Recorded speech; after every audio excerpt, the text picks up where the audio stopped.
नमस्कार मंडळी, सर्वांना श्री स्वामी समर्थ. स्वामी समर्थ महाराजांच्या आशीर्वादाने सगळ्यांच्या मनोकामना पूर्ण होत इतकंच महाराजांच्या चरणी प्रार्थना करून आजच्या व्हिडिओला सुरुवात करूया. आज आहे शुक्रवार, अन्नपूर्णा माता यांच्या सेवेचा दिवस. त्याचबरोबर आईसाहेब कुलस्वामिनी जगदंबा माता यांच्या सेवेचा दिवस. भरभरून सेवा करायची आहे अन्नपूर्णा माता आणि आईसाहेबांची. असा हा शुक्रवार आहे. तर शुक्रवारी केली जाते सेवा अन्नपूर्णा माता यांच्या अभिषेकाची. त्याचसोबत आपला रोजचा महाराजांचा अभिषेक तर असतोच. नित्यसेवेमध्ये श्रीसुक्त, पुरुषसुक्त आणि त्याचसोबत असतं श्रीयंत्रावर श्रीसुक्त आणि व्यंकटेश स्तोत्राचा जलाभिषेक. ही आपली नित्यसेवा असतेच. पण आज शुक्रवार असल्यामुळे माता अन्नपूर्णा यांचा देखील आपण जलाभिषेक करतो श्रीसुक्त या मंत्राने किंवा स्तोत्राने. आणि माता अन्नपूर्णा यांचा जो मंत्र आहे त्या मंत्राने फक्त 16 वेळेस जरी घेतला, अभिषेक केला तरीही चालतो. अशी अन्नपूर्णा माता यांची साधीसुधी सेवा आहे. आणि नंतर केली जाते आपल्या गॅसची पूजा. गॅसच्या पूजेमध्ये गॅस ओटा छान स्वच्छ करून घ्यायचा, साफ करून घ्यायचा. आणि नंतर गॅसला म्हणजे पूर्वी म्हणायचे चुलीला हळदी, कुंकू, अक्षता, नंतर फूल, धूप, दीप लावायचं. आणि जमेल तो मिष्टान्नाचा किंवा आपल्या साखरेचा, खडी साखरेचा नैवेद्य ठेवून रांगोळी काढून प्रार्थना करायची, वंदन करायची अन्नपूर्णा मातेला, अग्निदेवतेला, की माझ्या गॅसवरती, माझ्या चुलीवरती जितकं काही अन्न शिजेल तितकं खाऊन माझ्या घरातले समाधानी तृप्त होऊ देत. पण बाहेरून येणारे जे अतिथी आहेत त्यांनीसुद्धा तृप्तीची, समाधानाची ढेकर देऊ देत. इतकं भरभरून अन्न माझ्या गॅसवरती शिजू देत आणि सगळे संतुष्ट होऊन माझ्या घरातून जाऊ देत. हे वंदन आपण करायचं आहे माता अन्नपूर्णा आणि अग्निदेवतेला. ही साधीसुधी सेवा आहे, पण ह्याची फलश्रुती खूप आहे बरं का. आणि इतकीच सेवा केल्यानंतर घरात भरभराट होते, धनधान्याची कमी पडत नाही. ज्या घरामध्ये अतिथी विनमुख जात नाही कधीही, त्या घरामध्ये धान्याची, अन्नाची कधीच कमतरता भासत नाही. तर अशी आहे अन्नपूर्णा माता यांची सेवा. आता आपण जाणून घेऊया आपल्या कुलस्वामिनी आईसाहेब जगदंबा माता यांच्या सेवेविषयी. नुकताच मी मंगळवारी आईसाहेबांची दुर्गा सप्तशती पाठाची सेवा कशी करायची, किती पाठ करायचे याबद्दल एक व्हिडिओ केला आहे. त्याची फलश्रुती काय असते आणि मी स्वतःचा अनुभव तिथे शेअर केलेला आहे. 108 दुर्गा सप्तशती पाठ केल्यानंतर मला कोणते अनुभव आले तो व्हिडिओ पाहिल्यानंतर काही कमेंट अशा आल्या की फक्त 108 दुर्गा सप्तशती पाठावरती व्हिडिओ करा म्हणून. मग त्यासाठी आजची सेवा आहे किंवा आजची माहिती आहे. तर 108 दुर्गा सप्तशती एक महान सेवा आहे आईसाहेब जगदंबा माता यांची. ही सेवा केंद्रातून दिली जाते. जर काही आपण प्रश्न मांडायला गेलो, म्हणजे केंद्रामध्ये प्रश्न उत्तरं होतात, तर ते प्रश्न मांडायला गेल्यानंतर तिथून आपल्याला सेवा दिली जाते. प्रश्न उत्तरे मांडणे म्हणजे आपल्याला काही समस्या असतील, काही अडचणी असतील, काही संकट असतील, तेव्हा आपण धावा करतो परमेश्वराचा, स्वामींचा. आपण स्वामीच्या सेवेत असू तर मग तेव्हा दरबारामध्ये म्हणजे आपले जे केंद्र आहे त्या केंद्रामध्ये प्रश्न उत्तर करणारे प्रतिनिधी असतात. आणि आपण प्रश्न स्वरूपामध्ये आपल्या समस्या लिहून द्यायच्या असतात आणि ते उत्तरे आपल्याला सेवेच्या स्वरूपात लिहून देतात. तर ही दिली जाते आपल्याला सेवा. म्हणजे मी स्वतःहून आनंदाने 108 दुर्गा सप्तशती पाठाची सेवा घेतली होती. माझा मुलगा 10वीला गेल्यानंतर माझी इच्छा होती त्याने छान असं मार्क पडून पास व्हावं. त्याने तशी मेहनत पण घेतली, अभ्यास पण केला. पण आई म्हणूनच सेवा करायची माझी इच्छा असल्यामुळं मी ती सेवा घेतलेली होती. आईने केलेल्या सेवेचा प्रभाव खूप चांगला पडतो म्हणून आईने करावायची सेवा आहे आईसाहेब जगदंबा माता यांचं दुर्गा सप्तशती पठण. त्याचबरोबर जर तुम्हाला कुलदैवत माहिती नसतील ना तुमचे कोणते आहेत, तर कुलदैवत आपल्याला कळण्यासाठी देखील 108 दुर्गा सप्तशती सेवा सांगितली जाते. माझ्या स्वतःच्या सख्ख्या बहिणीचा हा अनुभव आहे. जेव्हा तिने 2दा केले 108 दुर्गा सप्तशती पाठ, तर जेव्हा तिने 108 दुर्गा सप्तशती पहिल्यांदा पूर्ण केले तेव्हा तिला साक्षात्कार होऊन त्यांना कुलदैवत कळालेलं आहे. आणि दुसऱ्या वेळेस तिने स्वतःच्या करिअरसाठी प्रश्न उत्तरं मांडले होते ना, आज तिचं करिअर एकदम सुरळीत असं चालू आहे. आईसाहेब जगदंबा माता यांचे आशीर्वाद तिला भरभरून मिळालेले आहेत. हा आणखीन एक अनुभव आहे बरं का. 108 दुर्गा सप्तशती पाठ केल्यानंतरचा आपल्याला आपलं कुलदैवत कळतं आणि काही समस्या असतील तर त्या समस्यांवरती आपल्याला तोडगा मिळतो, मार्ग मिळतात आणि आपण त्या मार्गावर चालायला सुरुवात करतो. कोणत्याही समस्या राहत नाहीत. ही फलश्रुती आहे 108 दुर्गा सप्तशती पाठ करण्याची. तर 108 दुर्गा सप्तशती पाठ पठण करण्यासाठी, सेवा घेण्यासाठी कोणते नियम आहेत हा प्रश्न होता. तर त्या प्रश्नाची उत्तरं देते आता. तर सगळ्यात पहिल्यांदा ही सेवा केंद्रातून घ्यायची. आपले तिथं प्रतिनिधी स्वरूपात ताई असतात किंवा दादा असतात, ते सेवा देतात आपल्याला लिहून. आणि जेव्हा आपण सेवा चालू करणार आहोत, शक्यतो आईसाहेबांचा वार म्हणजे मंगळवार, शुक्रवार, पौर्णिमा महिन्यातले सर्व आणि कालाष्टमी, दुर्गाष्टमी हे 2 असे जे काही देवीचे वार असतात त्यावेळेसच ही सेवा चालू करायची आहे.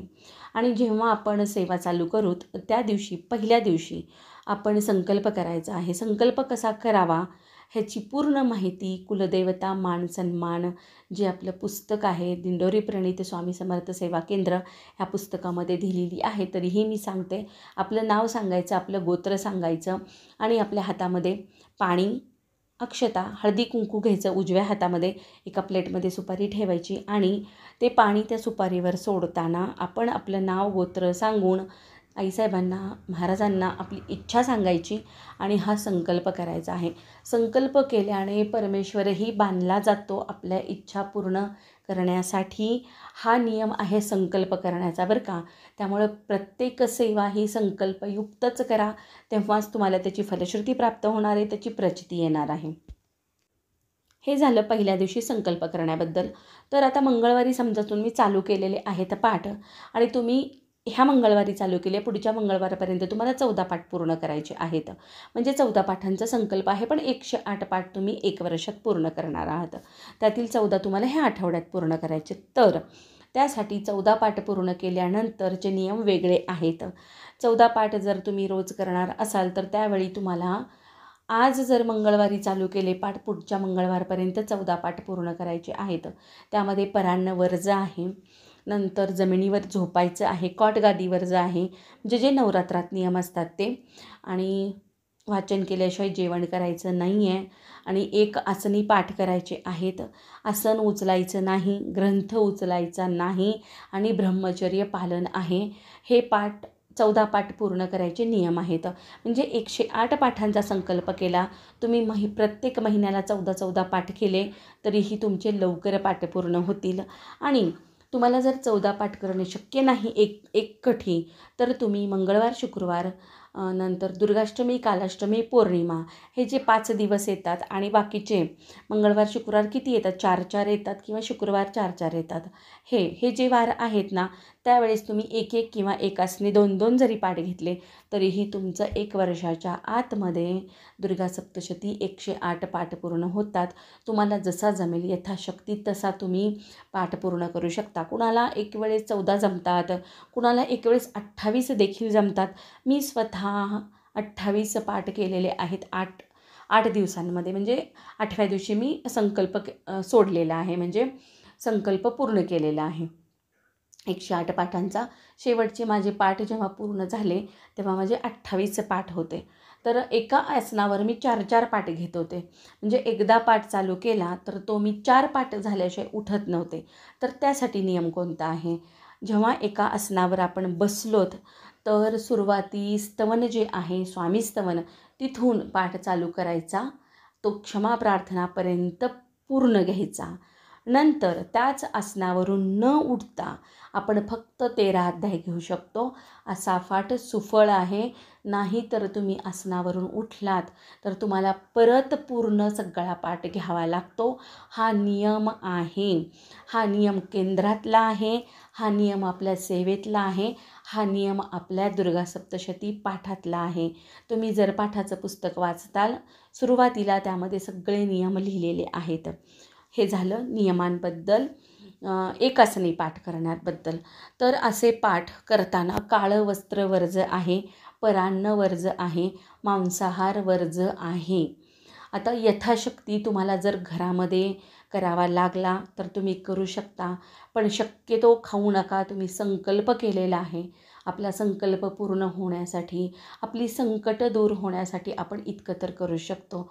त्यामुळे 108 पाठ पूर्ण होईपर्यंत परान्न मांसाहारवर आहे.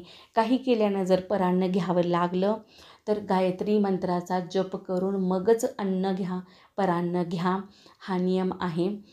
तर असे आहेत पाठाचे नियम 108 दुर्गा सप्तशती पाठ करण्याचे. तर 108 पाठ पूर्ण झाले की नंतर आपण आपलं जे कुलदेवी आहे त्यांच्या स्थानावर जाऊन मान सन्मान करायचा आहे. कुलदेवी मान सन्मान, कुलदेवता मान सन्मान ह्याचं सविस्तर माहितीसाठी व्हिडिओ हवा असेल तर तोही आपण लवकरच करूया. तर देवीचे जे अलंकार असतात ते अलंकार घेऊन जाऊन त्यांच्या स्थानावर मान सन्मान केला जातो. आता आम्ही तुळजापूरला आईसाहेबांकडे जातो आणि तिथे मान सन्मान करतो. तर ही आपले 108 पाठ पूर्ण केल्यानंतर आणि हो, आपल्या घरातले जे आपले कुलदेवीचे टाक आहेत ना, मान सन्मान करताना ते टाक देवीला भेटवायला न्यायचे. ही आहे सेवा अगदी योग्य प्रकारे. बरेचसे लोक संकल्प करतात, संकटात असल्यानंतर सुरुवातीला संकल्प करतात, संकट दूर झाली की मग देवीकडे परत पाठ फिरवतात किंवा काहीतरी चुकीचं करतात. त्यामुळे मिळालेली फलश्रुती देखील त्यांना लक्षात येत नाही की आपलं कुठं चुकलं होतं किंवा आपण कसं केलं आहे म्हणून. तर चुकीच्या पद्धतीने करू नका. मान सन्मान असाच करायचा असतो. जेव्हा आपण आईसाहेबांकडे किंवा कुलदेवीकडे जाऊ तेव्हा घरातले जे टाक असतात ते देवीला भेटवायला न्यायचे, तेव्हाच आपला मान सन्मान पूर्ण होतो. तो पण आपण 108 पाठ पूर्ण केल्यानंतर करायचा आहे, आपली इच्छा असेल तर. पण शक्यतो आपल्या कुलदेवताचे मान सन्मान वर्षातून एकदा किंवा 3 वर्षातून एकदा हे झालेच पाहिजेत. कारण जसं आपण म्हणतो की आपल्या डोक्यावर आईवडिलांचा हात असणं गरजेचं आहे, तसं आपल्या आईसाहेब कुलदेवी माता असतात आणि वडील खंडोबा म्हणजे मल्हारी असतात. तर त्यांचा देखील हात असणं, त्यांचा देखील आशीर्वाद आपल्या डोक्यावर असणं गरजेचं आहे. त्यासाठी 3 वर्षातून तरी किमान आईसाहेबांचे कुलदेवतेचे मान सन्मान करा आणि त्यांचे आशीर्वाद भरभरून घ्या, ही कळकळीची विनंती आहे.